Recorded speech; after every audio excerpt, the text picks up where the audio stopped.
விஜய் நடித்த பிகில் பட கதை திருட்டு தொடர்பான வழக்கில் தாக்கல் செய்யப்பட்ட மனுக்கள் தள்ளுபடி செய்யப்பட்டதை எதிர்த்து மேல்முறையீடு செய்யப்பட்டுள்ளது. கூடுதல் விவரங்களை செய்தியாளர் ஆனந்த் வழங்க கேட்கலாம். ஆனந்த், வணக்கம். இயக்குநர் அட்லி, தயாரிப்பாளர் அர்ச்சனா கல்பாத்தி ஆகியோர் பதிலளிக்க சென்னை உயர்நீதிமன்றம் உத்தரவிட்டிருக்கிறது. இந்த உத்தரவு தொடர்பான விவரங்களை பதிவு செய்யலாம் ஆனந்த்.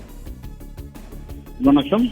நடிகர் விஜய் நடித்த பிகில் திரைப்படத்தின் கதை திருட்டு தொடர்பாக தனி நீதிபதியின் உத்தரவை எதிர்த்து தொடரப்பட்ட மேல்முறையீட்டு வழக்கில் படத்தினுடைய இயக்குனர் அட்லி மற்றும் தயாரிப்பாளர் அர்ச்சனா கல்பாத்தி உள்ளிட்டோர் பதிலளிக்க சென்னை உயர்நீதிமன்றம் உத்தரவிட்டிருக்கிறது.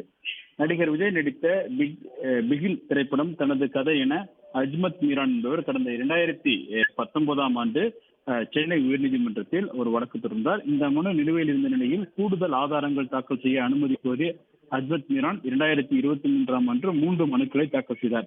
இந்த மனுக்களை விசாரித்த தனி நீதிபதி இயக்குனர் அட்லி, ஏஜிஎஸ் நிறுவனம் மற்றும் அதன் செயல் இயக்குனர் அர்ச்சனா கல்பாத்தி ஆகியோர் தலா 1 லட்சம் ரூபாய் வழக்கு செலவாக செலுத்த வேண்டும் என நிபந்தனையுடன் கூடுதல் ஆதாரங்கள் சமர்ப்பிக்க அனுமதி அளித்து உத்தரவிட்டார். இந்த உத்தரவின் அடிப்படையில் குறிப்பிட்ட காலத்தில் வழக்கு செலவு தொகை செலுத்தப்படாதால் அஜ்மத் மீரான் தாக்கல் செய்த மனுக்களை தள்ளுபடி செய்து தனி நீதிபதி உத்தரவிட்டார்.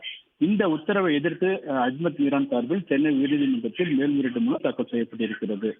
அதற்கான கால அவகாசத்தை தாண்டி 73 நாட்கள் கால தாமதமாக தாக்கல் செய்யப்பட்டதால் தாமதத்தை ஏற்றுக்கொள்ளவும் கோரப்பட்டிருந்தது. இதனை ஏற்றுக்கொண்ட தாமதத்தை ஏற்றுக்கொள்ள மனுவை விசாரித்த நீதிபதி எம் சுந்தர் மற்றும் சக்திவேல் அமர்வு இயக்குனர் அட்லி மற்றும் அர்ச்சனா கல்பாத்தி ஆகியோர் பதிலளிக்க உத்தரவிட்டு விசாரணையை தள்ளி வைத்துள்ளனர்.